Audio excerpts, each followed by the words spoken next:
niki cabaye ku bantu gituma ivyo bintu bibaho zukuri nje ndi mukona ko abantu bataye imana batorike batora satani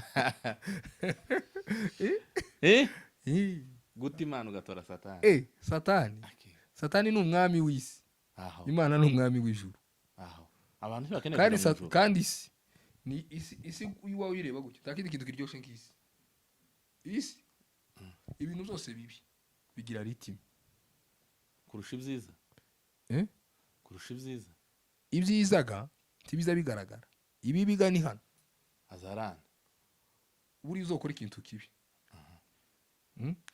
mu minota 10 kiziruka gikwirisi ikinyoma sirito ikinyoma ico ni bitangaza ariko uzokora ikintu ciza kugira ngo uzamenyekane bizagorana. Hello my people, bantu banje ndabasuje cyane, amahoro y'Imana bane namwe. Twonge twagarutse uko bisanzwe, muratumenyereye kuri kamera. Jewe muramenyereye, ndabizi ko nta mpamvu yo kwivuga. Ni CEO of Iwacu Talk.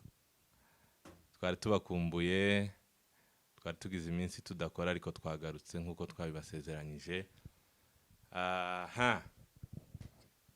Ni muri ya gahunda rero yo kuzana abatumirwa batandukanye. Twatembereye umuhana tubazanira umutumirwa, ndagira ngo mwamubonye ku ma screen yanyu. Niwe tugira ngo tuganire mu mwanya utari buwe muremure cyane. Bro, yego wawa ndakwakiriye. Asante. Ibwira abantu. Okay, hanyuma tuze kwinjira mu kiganiro fresh. Arabatatuzi se? Hari umuntu wenda ufunguye kamera ubu nyine utakuzi. Okay. Twifuza ko abakunzi ba Iwacu Talk bakumenya. Ahangaha ni mu Rubunga, ni muhira, kandi turakwakiriye hano. Karibu. Asante. Urakoze cyane. Banita Justin. Zamurijwe. Banita Justin. Ndi umunyamurenge. Ntuye Kasarani. Abakunze kwita Mugumu kubahazi. Urakoze. Justin niwe tugiye kuganira umwanya utari we muremure cyane. Namusuye ndavuga ngo reka tuze kuganira. Justin. Yego. Ndakwakiriye kuri Iwacu Talk. Murakoze cyane. Ndibaza ko ari ubwa mbere ugeze hano. No Iwacu Talk. Yes, Justin. Yego. Ndagira ngo twinjire mu kiganiro nyirizina, ariko mbere yuko twinjira mu kiganiro nyirizina ndagushimiye wewe ukomeje kubana natwe umunsi ku wundi. Ndabibona mu by'ukuri muradushigikira. Nukuri ndagushimiye. Urakoze cyane. Cyane. Kandi nshimira n'abantu bakomeje kudukurikirana umunsi ku wundi. Turabibona cyane kandi turabizirikana. Kandi mukomerezaho ntimucike intege. Biganiro byacu nakagaruka kandi ntituzabicisha irungu hano kuri Iwacu Talk. Tuzahora tubazanira ibyiza kuko twabibasezeranyije. Yes, Justin. Yego. Ndabizi ko tuzagenda tugutumira kenshi gashoboka kubera ko ufite byinshi ushobora gusangiza isi. Aha tuririya neza mu karango k'isi. Ni ku top. Ni ku top anga. Top yabaye top ndakora. Tuzarakomeye abantu benshi bari buze kugukurikirana kandi bazagenda bagukurikirana. Rero tuzagenda tugutumira. Ubutumire bwacu uzatwitabe data. Yego. Ndagira ngo tuganire. Bisanzwe kuganira. Turaganira kibasanzwe. Ndabizi ko uri umuturage wo muri uyu muhana wa Kasarani. Ariko kandi hari byo nifuje ko tugomba kuganira. Biraha hanze nawe uzi. Kugira ngo ikiganiro kize kuryoha kandi tuze no kurebera hamwe igihe turi bugusoreze kuko ntago turi butinde. Umeze mute hano muhana? Mwana na amahoro. Mwana ndabona nta kibazo gihari nta kibazo gihari. abantu bameze neza. Iyo ubona abantu babyutse muhana nta nduru ukabona abantu barambaye bameze neza abantu bagashima Imana yego bano nta kirenze jewe buriya ico kiba kinyuze tu kubera ko nimba uyu muntu ukamubwira ngo mwavyutse utakora ngo navyutse neza yego aba ari amahoro muhana ni amahoro muri make muhana ni amahoro yego ni byiza ni navyo twifuza ko bikomeza kuba amahoro. Nagusuye ariko Asante. kandi mu kugusura natekereje ko hari co uganiriza abantu ukabwira isi. nta kibazo buriya umuntu wese wavutse akabaho aba afite ico yovuga dore ko inzi ko uri no mu bantu bashobora kuba bafite ico bashobora kumarira societe mu buryo bw'imiganirire kuko ndakuzi kuva kera. hari umugabo wavuze ngo Yego. ngo aho gupfa ntacu uvuze abantu bakabaho ntacu bigeze bakumva. Egereza mikoro. Narivuze ngo hari umugabo wavuze ngo aho gupfa nta kintu uvuze ahubwo wovuga ibintu abantu badashaka ariko bakabyumva ukazapfa warabivuze. Ibintu abantu badashaka ubwo ni ibihe? Okay, abantu ntibakeneye kuri. Ese ukuri kurakenewe cyane kubera iki? Isi ntikeneye ukuri ariko ukuri kurakenewe mu isi kuko isi ntiyohindura ukuri ariko ukuri kohindura isi. Ya ni philosophy. Ya ni philosophy kabisa. Ukuri kurakenewe mwisi. Isi ntishaka ukuri ariko kuko isi ntiyohindura ukuri ariko ukuri kurakenewe kuko ukuri kohindura isi. Nimba byumvikanye bantu bacu muze kutubwira muri comment. Uyu n'umufilozofi azavuga amagambo asa naho adashobora kugira kumvikana vuba cyane ariko iyo wicaye ugategera ubasha kumva icyo ashakaga kuvuga. Ukuri kurakenewe ndagira ngo n'ubundi tugaruke kuri ico kintu. Mu minsi ishize nagiye mbona cyane ibintu birimo gucicikana hano mu muhana yani itandukanye nako. Yego. Nibaza ku kintu cy'ukuri waruvuze bisanisha n'ibirimo gucicikana nawe wabonye ibiki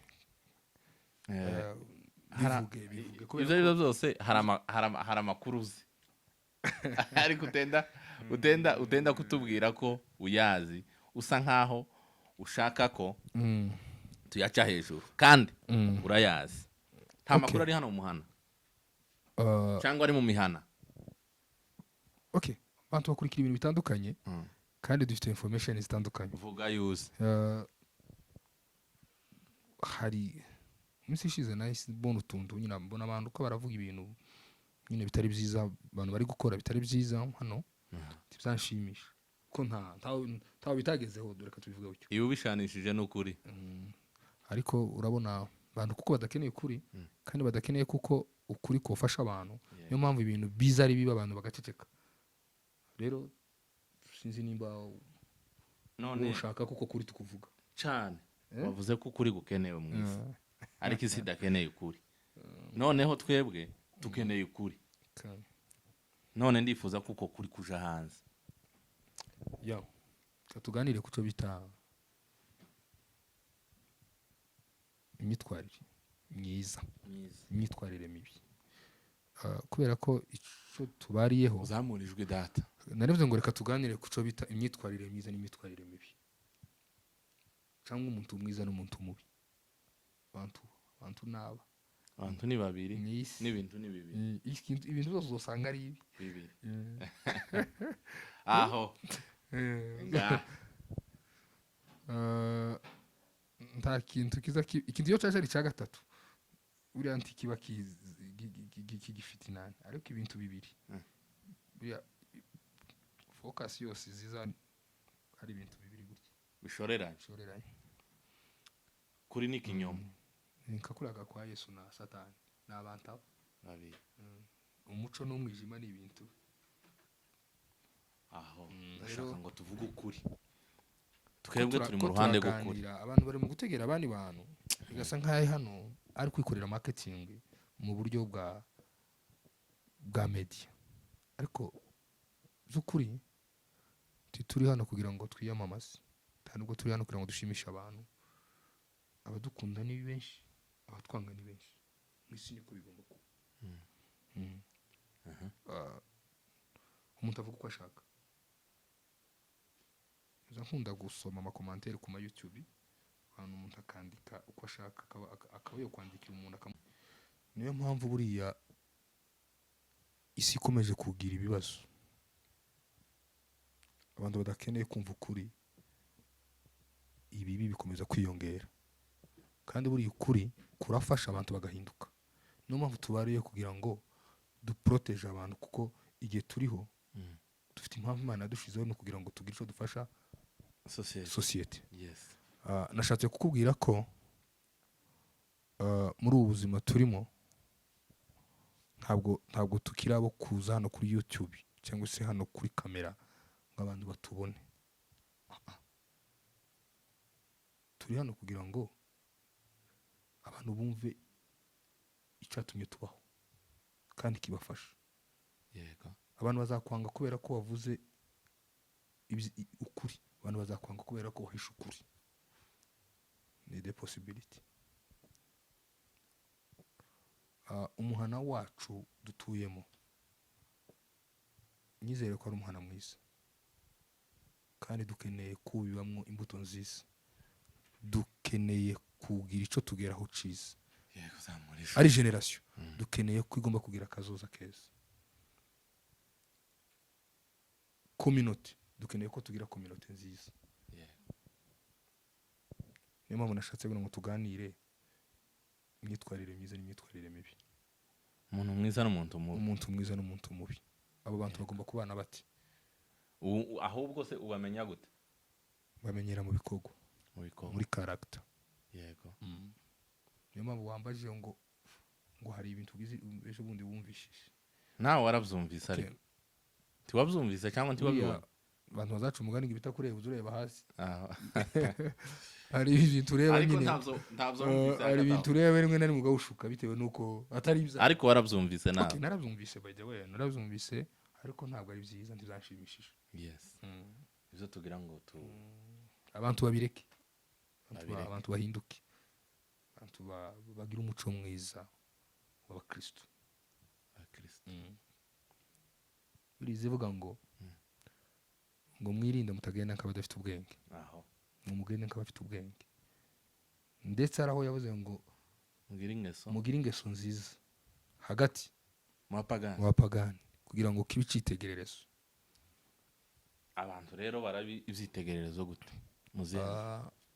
kera z'ukuri sinzi nimba ari miliye imaze kutwangiriza cyangwa nimba ari ahantu twagiye dutwiga imico wasangaga kera hehe se naki wacu ruguru kuko turakuraga ntabwo tukiri abana uragira ngo imuhira ruguru ni mu minembwe ga nini minembwe ga na juste mu minembwe irundo kwisambu wacu wa ruguru bagiraga ikintu nabonaga cari kirenze cyarushaga ahandi hantu ikintu kitari ciza abantu bagaza bicara bakaganira ko ikintu tukigwanye gute iki kintu caje kino corezo tukigwanye gute abasaje abagabo bakicara ko twinjiriwe niyo mpamvu wabonaga urubyiruko ruri kuzamuka guhagaze rero barufite nyine umurongo kuko bari bafite abantu bari kureberaho umuntu yakoraga ikibi kikamenywa n'abantu bose mbaza kandi bakamugenderera akihana utaraje kure ese kubirimo kuba ni ukubera ko abantu badafite abo babireberaho nakubwiye ngo kuri ntigukenewe cyane ubu hakenewe ikinyoma ikinyoma ni nk'ari nk'icyo cyagize imbaraga cyaradomye mu bantu niyo mpamvu ubona umuntu wavuga ukuri abantu ntibamushaka nta nubwo abantu bakeneye ngo ukuguri kugaragare kuko ukuri kugaragaye hoba impinduka isi yokira uko twese twokizwa tukamenya Imana isi yohinduka. abapagani babaho abapagani bahari kubera ko ikinyoma cyuzuye isi yanduye umupagani nta mupagani satani yobora abakristo wari umupagani uzugira ukuri ukubizi ari umupagani uzugira ukuri niyo mpamvu nyine bitwa abapagani. image y'umupagani ni ikinyoma ishusho azayambara kuriya ni ikinyoma. umwibyi wese yihishe mu kinyoma, umurozi yihishe mu kinyoma. aho urashaka mvuga iki kindi? ndashaka ngo utandukanye ibintu wavuze. wavuze ngo urashaka gutandukanya umuntu mubi n'umwiza. uravuga ngo abantu bagira ukuri bareke ikinyoma, siko wavuze? none abo bantu urashaka kubatandukanya gute? uburyo batandukanya abantu kubera ibintu bifite nibyo nagize, niyo mpamvu nagusuye ngo ufata umwanya munini umuriro ugashyira muri kamera. oyaye hano ganti ducaginze kuri za bateri za ruguru hano ni kura.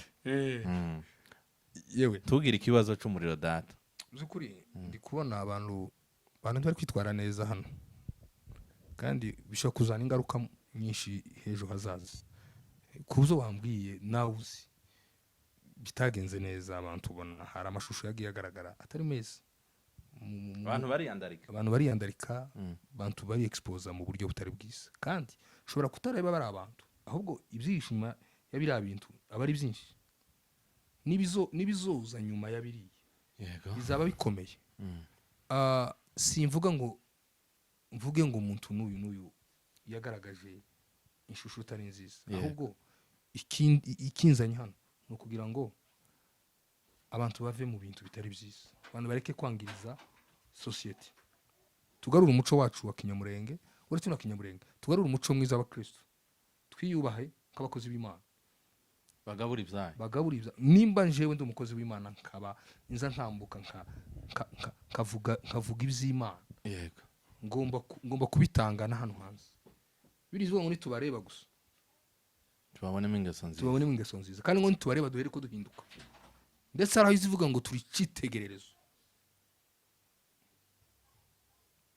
yego kuriya Paulo ndamukunda wo muri Bibiliya. nangize hano undi w'umunyamurenge ariko tubizi ko abanyamurenge benshi bitwa ba Paulo. ndavuga uwo muri Bible, muri Bibiliya Paulo yaravuze ngo hazaza ibihe birusha, iryo tangazo rishiraho, abitangariza abandi, abitangariza isi, ubwoko. kandi yarabizi ko muri ico gihe hazoba hari abagabo, hari abagore, hari abakobwa, hari abahungu, hari urubyiruko. aravuga ngo abantu ngo bazoba ngo ari abantu bishize ibisoni, abantu ngo batiyubaha, none se abantu ngo bakora ibyaha mu buryo badatinya. none se Justin, ibyo bihe Paulo yavuze nivyo bitugezeho? yewe nje narabibonye. tuzakire cyangwa hari ubundi buryo bwo kubigwanya? K'abakozi b'Imana tubigwanye, kandi uburyo tubigwanyamo tutwigisha abantu ubuhe buryo? tubigisha ukuri, kuko abantu ntibamenye ukuri kuzaba batura. iyo ukuri kubuze mu muntu, igituma twicaranye nawe hano n'igituma turi kuganira nuko tukiyatubwiranye ukuri, ariko umunsi nzo kubesha cyangwa ukambesha, yego tuzongera kubonana. niyo mpamvu buriya umutima w'umuntu birizwa ngo uzurinde umutima kuruta ibindi byose birindwa, kuko ngo niho ubugingo bukomoka. nima nshobora kuba ndi umuhamya ukunda societe, ngomba kuba ndi umurinzi wa societe. ni umugabo umwe muzima uri muri mugumu, uri seye yotuma mugumu itangirika. umwe, abagabo nibo dukeneye, ntabwo dukeneye abagabo 10, umugabo umwe umumama umwe umukobwa umwe umumama umwe ufite ubwenge bwiza ufite imyitwarire myiza ufite umuco yohagararira abamama bose muri Kenya ibintu bigahinduka. abo bantu kugira ngo nimba ubona hariho kwiexposa mu bintu bitari byiza sinashatse kuza kuvuga ngo nyanaka oya nta n'impamvu yo kubavuga mu mazina ariko turimo sindi hano mu gushira abantu hanze oya ye nta n'impamvu gushira abantu oya gusa turimo kuganira kandi harimo n'inama abantu batwumve neza by'ukuri ntawe turi gutuka ntawe twinjiriye mu buzima nta n'itiku twajemo bari no kuja kuri kamera bagatuka abandi bantu bagasebya abandi ntabwo ariyo solution aha iwacu kuri iwacu to turi iwacu umuhana iwacu ayo makuru ntayahawe twuzuye urukundo rw'Imana dufite Yesu mu mitima Yesu niwe ngira ngo usangiza abantu ico dushaka ko abantu bumva abantu bareka amanyanga urabona ko abantu bari mu kuvuga ngo ni ibihe okay ibihe twemerera ibihe bidukoresha ibyo bishaka twemere kugengwa n'ibyo turi kubona ni gute umuntu agenga igihe urabona kwirinda kuruta kwivuza abantu birinde ubu ngubu n'uwitwara nabi ukirekura warangiza ugafatwa n'ibintu bitari byiza hano kuko ubizi imiti nta kibazo uzayimwa ariko tuzoba gisubira inyuma ugarura icyakubayeho. Niyo mpamvu ugomba kwitegura ukamenya ibihurimo kugira ngo umenye ubana nabyo. Ntabwo abantu bari gukora ibibi kubera ko batazi ko turi mu bihe bibi, ahubwo abantu babuze icyo bita ubufura. Imfura ariko ubukristo bwo barabufite. Okay. Cyane reka mvuge muri societe yacu. Ubumenye umupagani. Duhurira twese kuri stage. Twese turaba Kristo. Kuko niho twakuriye, niho twarerewe. Ariko imfura igira ikintu uzireberaho. Vuga bibi. Abantu tubona ko abantu bo kubeshera bo kuvuga nabi. Ariko urabizi kuri imfura. Vuga ibintu bibiri biranga imfura. Imfura irangwa n'ibintu bibiri. Bibiri gusa cyangwa hari nje nagusabye nibyo ngiye kuguha kuko ndavuze ngo imfura irangwa n'ibintu bibiri kuko ari byo usabye. Icambere imfura irangwa no kwiyubaha. Cyane kimwe. Ahanga iyo ni point. Kwiyubaha. Harimo ibintu twokwigisha nk'amasomo twozana ibitabo. Kwiyubaha ni nako ngira ngo tuze gutindaho cyane. Yego. Aho. Icyakabiri imfura irangwa n'urukundo. Umuntu ukunda nti wo mwica. Aho. Umuntu ukunda nti wo mwicira ubuzima. Umuntu ukunda nti wo mwangiririza ubuzima. Umuntu ukunda nti wo mubesha. Yes. Aho. Ikindi. Oya. Ivyo bibiri birahagije. Mu rukundo ndakubwira ko harimo kwiyubaha. Ikunda umuntu uramwubaha. Yes. Kandi nawe ndemezanya nawe uriyubaha. Ifite urukundo. None niki cyabaye ngo abantu ntibiyubahe? Sinzi nimba civilisation iteza mbere buriya ndi mu kubona rigeze kuri. Geze kure byo. Ahantu isigeze by'ukuri. Isigeze ahantu nitwigana ibyo turi kubona. Tuzora igiti no dushiri. Sinari nzi ko umwana w'umunyamurenge yokora ikintu akiyambura ubusa. Twigeze ubibona? Sinari nino mbiboneye. Yego. Mu kinyamurenge ibyo bintu sinari nzi ko byoba. None se Justin niki utekereza ko ari iki cyahindutse? Abantu batanga niki cyabaye ku bantu gituma ivyo bintu bibaho? Zo kuri nje ndi mukubona ko abantu bataye Imana. Batorike. Batora Satani. guta imana ugatora satani. satani Okay. satani ni umwami w'isi, Aho. imana ni umwami w'ijuru. Aho. Abantu bakeneye kandi kujya mu ijuru. kandi isi ni isi iwawe uyireba gutya, nta kindi kintu kiryoshye nk'isi. Isi ibintu byose bibi bigira ritime kurusha ibyiza. Kurusha ibyiza. Ibyizaga ntibiza bigaragara, ibibiga ni hano. Azarana. Buri uzokora ikintu kibi mu minota 10 kiziruka gikwira isi. Ikinyoma sirito. Ikinyoma ico ni bitangaza, ariko uzokora ikintu ciza kugira ngo uzamenyekane bizagorana. Uzokuraho. None nihe nama wotanga? Niyo mpamvu ubona abantu bari gukora ibyaha bakirekura tibibuke ko. Nihe inama wotanga ku bantu bataye imana? Abanyabwenge bazavuga ngo amagambo azaguruka ariko imyandikire igasigara. Tubona ibintu biri kuba. Les écrits restent. Ibi umva la parole s'envoie mais les écrits restent. Ibi biba biri mu ma option, biri mu twumba. Ibi twatuvuga biri kuba. Abantu barabibitse bazabigarura. Imagine nimba warabayeho mu buzima nk'umugabo ukiyambura indangagaciro yawe ukishira hanze. Undi muntu akaba afite egereza microphone. Undi muntu akaba afite wewe uri umuntu usa n'uwiyambuye icubahiro muri telefone. Yego. Ejo uri umugabo uzoshingira abana. Bira bintu bizoza bigaruka bibabaza abana. Yego. Niyo mpamvu tugomba kwirinda. Ese abantu ntibatinya na chat izi telefone ubona. Uri ari igihe telefone ikubwira ngo ese ibintu uri gusiba urishuwa ko zasibana urishuwa. Telefone sinzi abantu bafite bazi ibintu za technology. Hari telefone wandikira umuntu message akakubwira ngo no nubwo usibye ariko yayibonye cyangwa aranayifite.